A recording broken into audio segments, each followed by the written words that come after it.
Hey everybody, Dan from Sescom here. Today, I'm going to answer one of the most frequently asked questions we get from customers who have ordered one of our cable assemblies. Why is this here? It's a great question.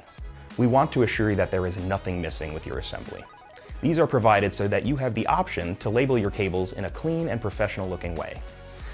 Let's say you need to note the use of a cable in a specific location.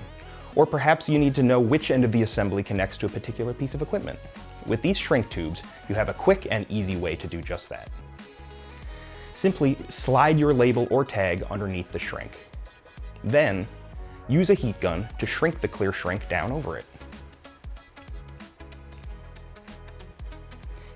And just like that, your assembly is now labeled and easily identifiable.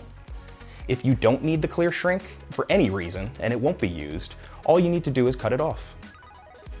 This value-added feature is included with our assemblies as a convenience to our customers. If it is not going to be used, it can be quickly and easily removed.